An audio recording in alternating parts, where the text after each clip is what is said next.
ভাইয়া 500 টাকা। না, এবার মনে হয় আর হবে না।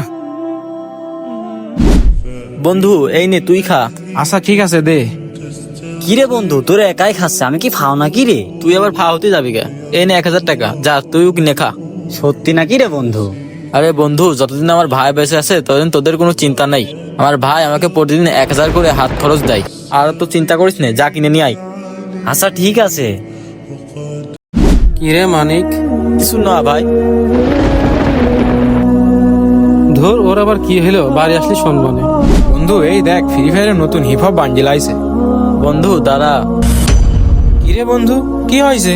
বন্ধু আমার 200 টাকা খুব দরকার, তুই হাওলাত দিতে পারবি? না না, আমার কাছে কোনো টাকা পয়সা নেই। বন্ধু তোর কাছে হবে? আমার কাছে তো 2 টাকাও নেই। আচ্ছা ঠিক আছে বন্ধু, তোরা যা। আমার কাছে মনে হচ্ছে টাকা দিয়ে থইছে। না, এই সিরা স্যান্ডেলে এখন পরা লাগবে। ভাইয়া। কি ছোট ভাই, টাকা লাগবে? হ্যাঁ ভাইয়া, টাকা লাগবে। ও, এখানে 100 টাকা আছে, নে ধর। ভাইয়া তুমি আমার সাথে বাজারে চলো। কেন ছোট ভাই? ভাইয়া তুমি অনেকদিন ধরেই দেখছি তুমি সিরা স্যান্ডেল পরে আসো। চলো ভাইয়া, তোমাকে একটা নতুন স্যান্ডেল কিনে দিই। বন্ধুরা, বড় ভাইকে ভালোবেসে থাকলে ভিডিওটি অবশ্যই লাইক আর সাবস্ক্রাইব করবেন।